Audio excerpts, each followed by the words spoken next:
Video like जरूर कर लीजिए और ऐसे वीडियो लगातार फ्री में पाने के लिए चैनल को तुरंत सब्सक्राइब कर लीजिए और बेल आइकन को जरूर टैप कर लीजिए ताकि आगे भी सारे वीडियो आपको मिलते रहे। यूट्यूब में फॉलो करते हैं तो प्लीज ये वाला फ्री टेलीग्राम चैनल जरूर ज्वाइन कर लीजिएगा। सारे नोटिफिकेशन सारे अपडेट यहीं पे आते हैं, ध्यान रखिए। Hello everyone, welcome to study for civil services backup channel. मेरा नाम सुमेधा अग्रहरी है और पॉलिटी के सेशन में हम डिस्कस कर रहे थे मॉन्टेग्यू चेल्मसफोर्ड रिफॉर्म के बारे में या फिर गवर्नमेंट ऑफ इंडिया एक्ट 1919 के बारे में। ठीक है, इसमें जो है बहुत इंपॉर्टेंट चीज़ें हुई।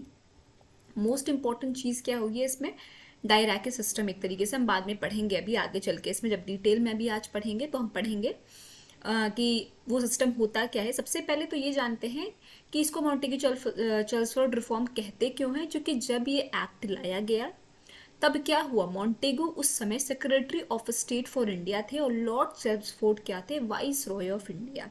ये एक्ट लाया गया 1919 में, इनैक्ट किया गया, फोर्स में आ गया ये एक्ट 1921 में।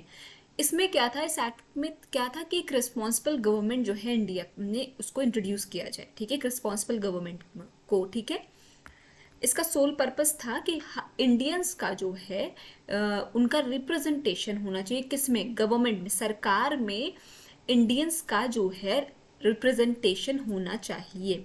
अब एक जो है एक्स्ट्रा चीज़ हम कहेंगे या फिर हम कहेंगे बहुत ही महत्वपूर्ण चीज़ इसमें हुई क्या थी कि जो हमने देखा था कि मॉरली मिंटो रिफॉर्म में कम्युनलिज्म का एक तरीके से आपने देखा था कि चीज़ें स्टार्ट हो गई थी। सेपरेट इलेक्ट्रोड जो है मुस्लिम्स को दे दिया गया था, अब उसी को एक्सटेंड कर दिया गया इसमें और सेपरेट इलेक्ट्रोड प्रोवाइड किया गया आपके सिक्स को भी, इंडियन क्रिश्चियंस को भी, एंग्लो इंडियंस को भी, यूरोपियंस को भी। ठीक है, अब देखिए कम्युनलिज्म किस तरीके से जो है इतने कम सालों में कितनी तेजी से जो है बढ़ा। पहले तो केवल मुस्लिम्स तक था, अब क्या था, उसको एक्सटेंड करा दिया गया। सारी एक तरीके से हम कहेंगे सभी धर्मों को जो है अलग अलग कर दिया गया।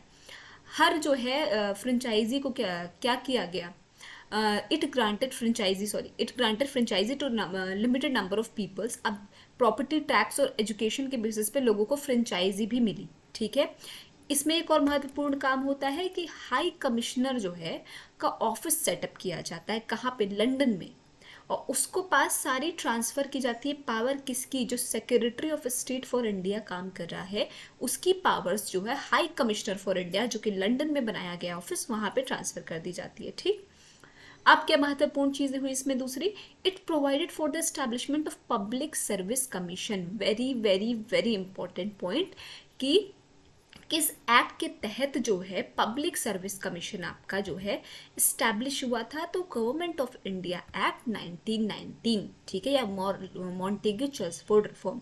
ठीक, hence central public service commission was set up in 1926 for recruiting civil services servants. Civil servants हम कहेंगे ब्यूरोक्रेट्स को रिक्रूट करने के लिए 1926 में सेंट्रल पब्लिक सर्विस कमीशन का क्या हुआ, एस्टैब्लिशमेंट हुआ। ठीक है, provincial budget were separated from the first time from the central budget and authorized the provincial legislature to enact their business। अब क्या हुआ, provincial budget को central budget से क्या किया गया, सेपरेट कर दिया गया। ठीक है, अब आएगा आपका डायराकी सिस्टम, यानी डुअल जो है हम कहेंगे कि दो सेंट्रल और प्रोविंशियल को क्या किया गया, सेपरेट कर दिया गया।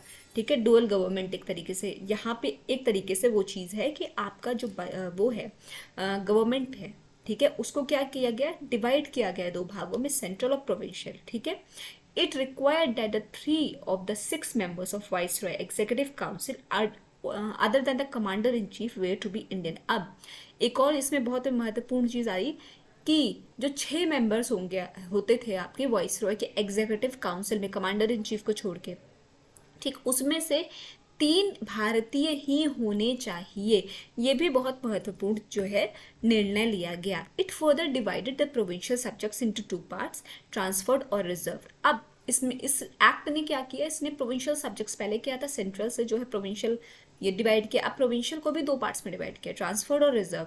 ट्रांसफर में क्या था, transferred were to be administered, वो ट्रांसफर्ड ऐसे सब्जेक्ट्स थे जो कि एडमिनिस्ट्रेट किए जाते थे, किससे, गवर्नर के द्वारा, with the aid of ministers responsible to the legislative council. और रिजर्व क्या थे, रिजर्व सब्जेक्ट्स वो थे जो कि एडमिनिस्टर किए जाते थे गवर्नर और उसके executive council without being responsible to the legislative council.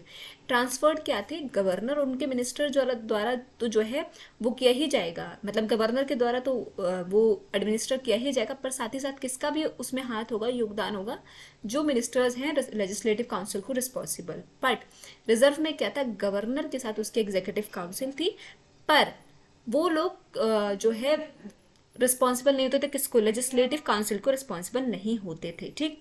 This dual scheme of governance was known as dyarchy, a term derived from Greek word diarchy which means double rule. However, this experiment was largely unsuccessful. ये भी बहुत महत्वपूर्ण line है, देखिए यहाँ पे क्या आ जाता है आपका, this dual scheme of governance was known as डायरैकी।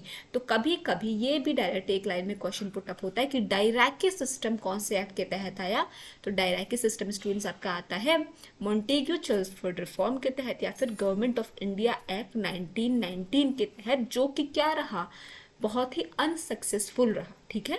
Central और प्रोविंशियल को डिवाइड करना, प्रोविंशियल में फिर 2 पार्ट्स करके ट्रांसफर रिजर्व क्या किया, पावर्स को डिवाइड किया है ना, डायरैकी सिस्टम, ठीक है, डबल रोल एक तरीके से, ठीक। ये था आपका कुछ part government of India council 1919 का। आई होप आपको सेशन समझ में आया होगा और डिटेल में हम नेक्स्ट लेक्चर में पढ़ेंगे। अभी तक अगर आपने चैनल को लाइक शेयर सब्सक्राइब नहीं किया है तो प्लीज़ कीजिए, बेल बटन को प्रेस करना ना भूलिए। Thank you so much for watching.